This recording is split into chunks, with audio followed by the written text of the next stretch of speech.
Tontzi zabaldu ditugu Euskal Herrian zehar, bat Zubietan. Hilabetetako lanaren ondoren, gure herritarren borondatari bide ematera goaz. 258.000 lagunek aukera izango dute gaur herri honen etorkizunaren inguruan hitza hartzeko. Aurrean biderik ez da, norberak egina ez bada.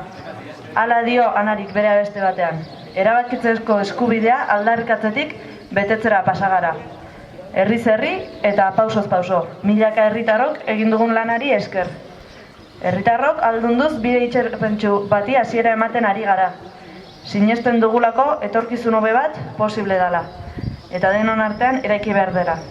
Eta jakina aurrerantzan ere lanean jarraituko dugu. Herri honek bere etorkizuna erabaki dezan. Ezina ekinez egiten delako. Hilabete honetan, borondateak ehundu ditugu. Adostasunez, sakondu. Konplizitateak gehitu. Traba guztiak gainditu ondoren, lortu dugu hautestontziak plazara ateratzea. Zilegitasun, legaltasun eta berme guztiekin. Eta normaltasun oso. Orain bai, herriari galdetzera goaz. Herritarren borondatea eta konpromisoa gaindiezina delako. Bidea txikitik handira egiten dihar dugu. Baina honezkero, 550.000 lagun bizi diren eremuetara heldu gara herri galdeketekin.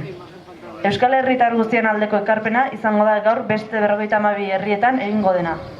Parte hartzak egiten gaitu herri, eta gure bozkak irudikatu du etorkizunean nahi dugun herria. Herri bat garelako, erabakitzeko eskubidea daukagulako, herritarron sasoia delako, gure esku dagoelako, parte hartu eta hemen zure botoa Zubietar hori.